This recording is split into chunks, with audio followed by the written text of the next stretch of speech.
This is going to be our third lecture of Module 2. In this lecture, we're going to be talking about other than service supplied, where it applies to Article 250. The main three situations we're going to be taking a look at in this are going to be systems supplied by a separately derived system, systems supplied by a branch circuit, and systems supplied by a feeder. Our objectives, we're going to identify or define rather the NEC requirements for separately derived systems, identify the differences between system bonding jumpers and supply side bonding jumpers, and we're going to list requirements for buildings supplied by feeders or branch circuits. Our definitions: we have a separately derived system, an electrical source other than a service having no direct connection or connections to circuit conductors of another electricals other than those established by grounding and bonding connections. The way I typically describe a separately derived system, what I think is a pretty easy to remember definition, is when you have something that creates an electrical system other than a service. So if we think the typical sources we see for a separately derived system are going to be generators and transformers. If we think about a generator, that is creating an electrical system, a whole separate one than the actual service. So that would be a separately derived system. And if we look at a transformer, say a 480 volt to 240 volt transformer, that's producing an electrical system that is one other than the service electrical system. Even though that transformer is supplied by the service electrical, it's producing an electrical that is not the same as the services system. So that would also be a separately derived system. A bonding jumper, which is a system bonding jumper, the connection between the grounded circuit conductor and the supply side bonding jumper, or the equipment grounding conductor, or both at a separately derived system. So we only have a system bonding jumper. It's an important point of the definition. We can only have a system bonding jumper at a separately derived system. It doesn't exist when we're talking about a system that is not a separately derived system. And a bonding jumper supply side. A conductor installed on the supply side of a service or within a service equipment enclosure, or for a separately derived system that ensures the required electrical conductivity between metal parts required to be electrically connected. So that's a pretty simple definition. We'll be taking a lot better look at both of these throughout the course of the lecture. So separately derived systems, talking about grounding AC systems. Separately derived systems must comply with 250.20, 250.21, 250.22, and 250.26. These are all parts that we talked about previously. Essentially, they're telling us those grounding requirements that go for a normal service supplied system also apply to a separately derived system. And systems installed in parallel must comply with 250.30, also something we talked about in our previous lecture. Grounded separately derived AC systems must comply with 250.30 A1 through 8. Unless otherwise permitted, grounded conductors cannot be connected to non-current carrying metal equipment parts, grounding conductors, or ground on the load side of the system bonding jumper. So once again, this is kind of a repeat of some information from our last lecture. We already knew we can't connect our grounded conductor to our grounding conductor or to normally non-current carrying metal parts beyond the in a service situation, it would be beyond the service disconnect equipment. For a separately derived system, it's beyond the system bonding jumper, because we might not per se have a main disconnect means for a separately derived system. So in place of that main disconnect means, we're just replacing that with a system bonding jumper. But the premise of the rule is still the same. Beyond that service point, or in this situation, that main point of the separately derived system, we can't connect that grounded conductor to anything else. And then all these other articles are just ones we already went over in the last lecture, and they're just being repeated that they apply to separately derived systems as well. So 250.30A1 through 8. 250.30A1 through 8 cover different requirements of separately derived systems. So we can take each of these, A1 all the way through A8, as kind of its own set of rules and requirements in relation to our separately derived system. A1 is the system bonding jumper. A2 is the supply side bonding jumper. A3 is the grounded conductor. A4, the grounding electrode. A5, grounding electrode conductor, single separately derived system. A6, the grounding electrode conductor for multiple separately derived systems.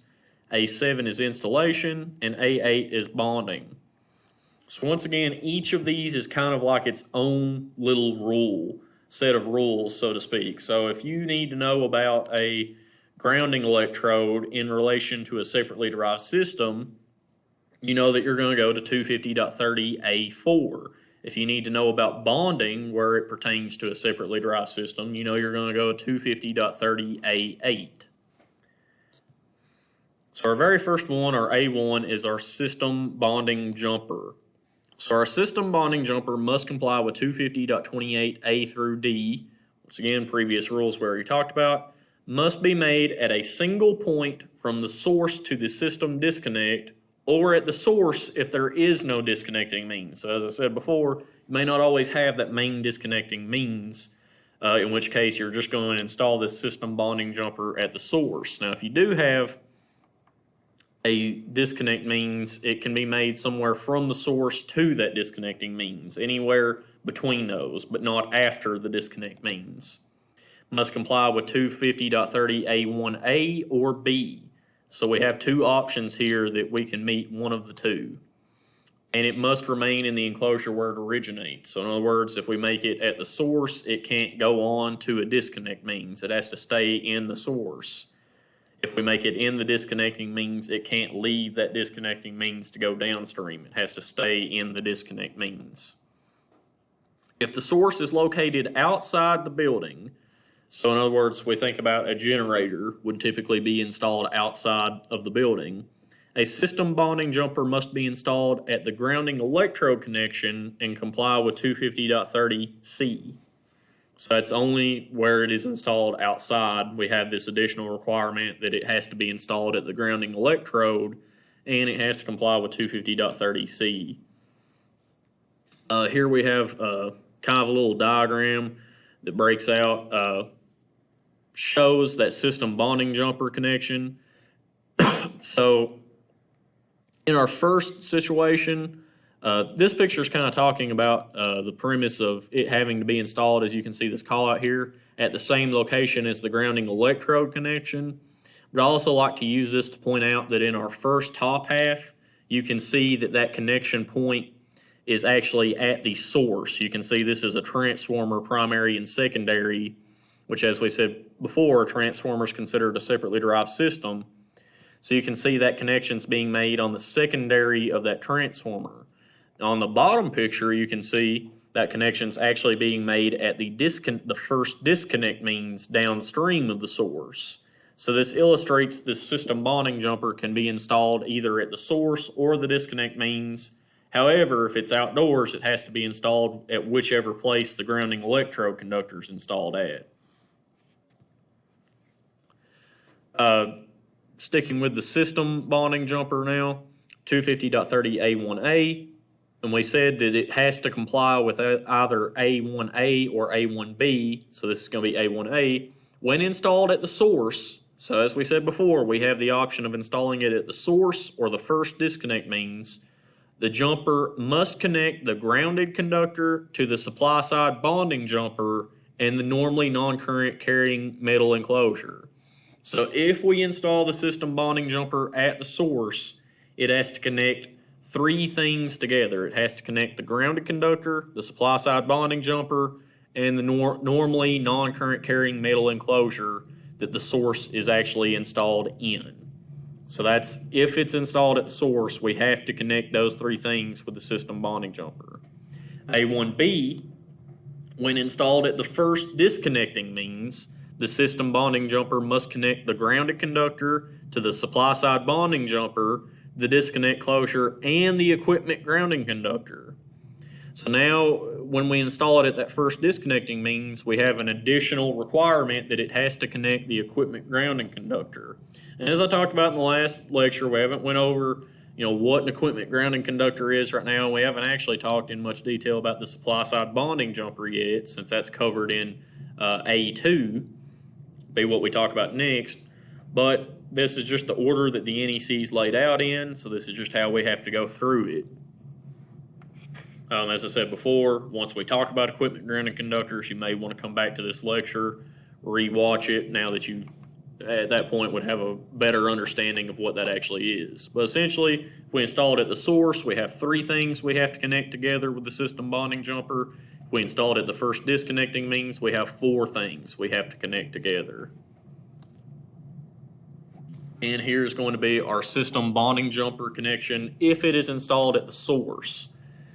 So you can see up here at the source we have, and our note down here, the system bonding jumper must connect the neutral conductor to the supply side bonding jumper and the normally non-current carrying mill parts. Remember, we're using neutral and grounded conductor interchangeably in this situation. So you can see in the diagram up here, we have our neutral conductor and we have our supply side bonding jumper. We're going to be connecting those together at the source. And you can also see, though not required, since it's installed at the source, we also have our equipment grounding conductor bonded at this point as well. If we installed it downstream at the disconnecting means, we would be required to connect that equipment grounding conductor to it. Now we're finally going to take a look at that supply side bonding jumper. If the source and the first disconnecting means are in separate enclosures, so kind of like in our picture we just saw, we had one enclosure that had the source, one that had the disconnect means. A supply side bonding jumper must be installed from the source enclosure to the disconnecting means enclosure. And it's permitted to be of the following types: a wire type complying with 250.102C based on the size of the ungrounded conductors, or bus type with a cross-sectional area not smaller than a wire type as determined by 250.102C. In other words, the whole purpose of a supply side bonding jumper is to connect the source enclosure to the disconnect enclosure. That's the whole point of the supply side bonding jumper. It's a little bit of an overcomplicated name for such a simple item, but that's what it does. And then, of course, we have these specific requirements on what it has to be. It can either be a wire sized per 250.102C, or it can be bus that is equivalent in size to that wire. Moving on to the grounded conductor, this is going to be our A3. If a grounded conductor is installed and the bonding jumper is not at the source, so if we had the bonding jumper installed at the first disconnecting means, for example, 250.30A3, A through D apply. A3A, where sizing for a single raceway, it shall not be smaller than is specified in table 250.102C1. Once again, remember we're talking about the grounded conductor right now. So we have to size it not smaller than table 250.102C1. A3B, where parallel conductors and two or more raceways, the grounded conductor must also be installed in parallel, must be sized per 250.30 A3A, but not smaller than 1 aught. You may have noticed here that 250.30 A3A is the previous point we called out. In other words, if you're installing parallel conductors, it has to be sized, they each have to be sized based off 250.102C1, but as we talked about in the last lecture, in no case can they be smaller than a 1 aught. A3C, for a 3-phase, 3-wire delta system, the grounded conductor must not be rated less than the ungrounded conductors. This is another rule that we pulled from our normal service supplied grounded systems. And A3D, for impedance grounded systems, the grounded conductor must comply with 250.36 or 250.187 as applicable. Once again, we're not really going to talk about impedance grounded systems, not really included in the scope of this course. From there, we're moving on to A4, which is going to be the grounding electrode. The building grounding electrode system must be used as the grounding electrode for the separately derived system. If outdoors, the grounding electrode must meet 250.30 CE. So all this is telling us is that the actual building's normal grounding electrode system, we have to use that same grounding electrode system for the separately derived system. For single systems, the grounding electrode conductor, once again, I know we haven't talked about grounding electrode conductors just yet, but just keep this in the back of your mind for when we do. The grounding electrode must be sized per 250.66, must be used to meet 250.30A4, which is the point we just addressed, or as permitted in 250.68C1 through 2. The connection must be made at the point the system bonding jumper is connected. So as you recall, we had a rule that if it was that about our system bonding jumper, that if it's installed outdoors, we have to install it at the place the grounding electrode conductor is installed at. Now we have a rule for our grounding electrode conductor that regardless of that rule, we have to install our grounding electrode conductor wherever the system bonding jumper is connected at. So in any case, regardless, we will have our grounding electrode conductor installed in the same area the system bonding jumper is installed at, regardless of whether it's indoors or outdoors. And that was for single systems. For multiple systems, a common grounding electrode conductor is permitted. If a common grounding electrode conductor is used, it must connect the grounded conductor to the grounding electrode per 250.30A4. Once again, that was our first bullet point we had there.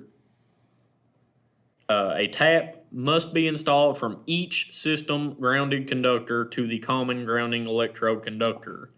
In other words, if we have multiple separately derived systems, we can use one grounding electrode conductor for those systems. We just have to install a tap from the grounded conductor of each system to that common grounding electrode conductor. I know the wording there can be a little bit confusing, and it's a lot of information on one slide anyway, but that's essentially what it means. And you can really break this slide down as in our first bullet point we had is just general information about the grounding electrode. Our second bullet point is for single systems, and our third point is for multiple systems. You can break it down like that.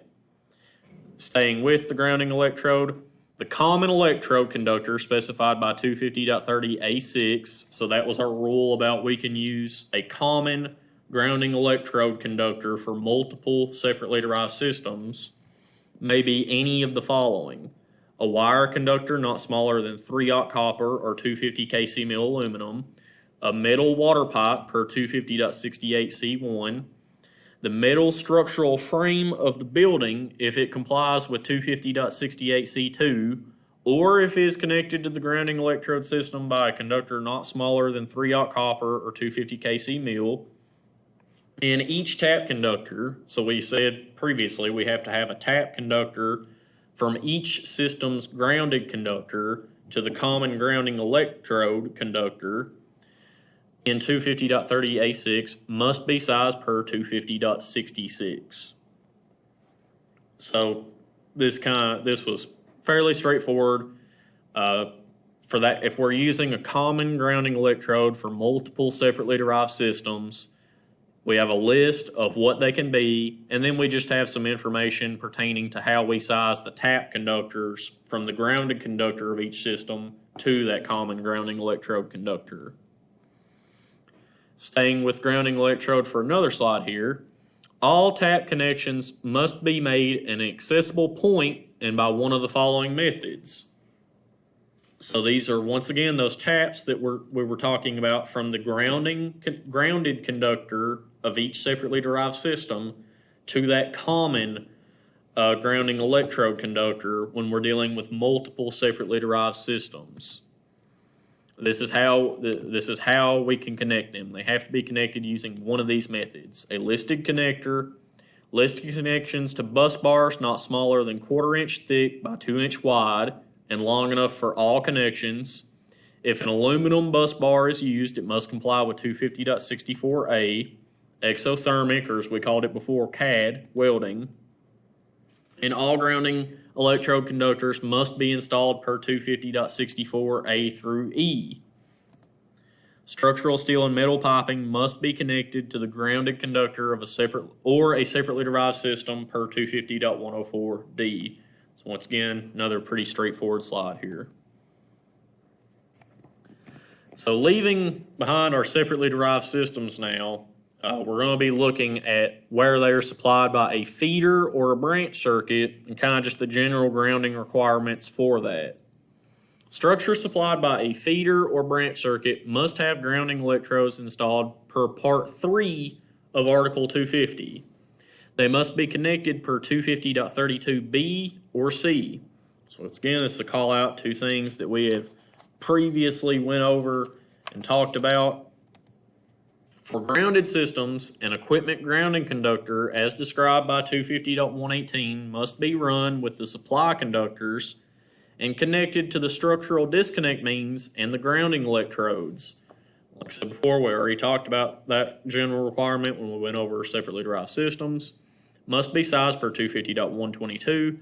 Grounded conductors are not to be connected to the equipment grounding conductor or the grounding electrodes. So that is one difference we have.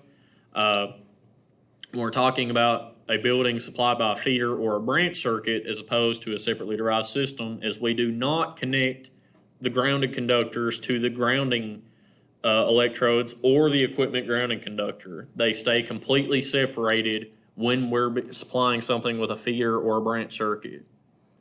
For ungrounded systems, an equipment grounding conductor as described by 250.118 must be run with the supply conductors and connected to the structure disconnecting means and the grounding electrodes. The grounding electrodes must also be connected to the structure or structure disconnecting means. So even if we're dealing with if we're going to be using an ungrounded system in the building we're supplying, we still have to run an equipment grounding conductor with the branch circuit conductors or the feeder conductors supplying that building. And we still have to connect them to the grounding electrodes. And then additionally, we have to connect the grounding electrodes to the actual structure or the structure disconnect means when we're dealing with an ungrounded system. Talking about that disconnecting means that we mentioned a couple times in that slide, where a disconnecting means supplies one or more buildings and are located remotely, all the following apply. So in other words, you can think about if we were installing a feeder to supply our garage and we were feeding that from the main panel in our home, in that panel we would most likely have a circuit breaker which would count as a disconnect means, and it would be located remotely of that building, meaning it's not internal or external to the building itself. All of these following rules would apply. The grounded conductor shall not be connected to the grounding electrode, normally non-current carrying milliparts of equipment, or the equipment grounding conductor at the separate building. We already talked about this. We don't connect the grounded conductor to any of that. And an equipment grounding conductor shall be installed with the ungrounded conductors and bonded to the grounding electrodes. Once again, we pretty much already went over that rule. The equipment grounding conductor and the grounding electrode connection must be made in a junction box, panel board, or a similar enclosure located immediately inside or outside the separate building. So we already knew that we had to connect the equipment grounding conductor and the grounding electrodes. However, now we have some additional information on how we have to make that connection. It has to be essentially somewhere where it's accessible, and it has to be located immediately inside or outside the separate building. In other words, we can't enter the building, go off and do 4 or 5 other things, and then make that connection. It has to be as soon as we hit the building, essentially. And that's going to wrap up our lecture here. In our next session, we're going to be taking a look at the grounding electrode system. We mentioned it a couple times in this lecture, so now we're going to be taking a better look at that.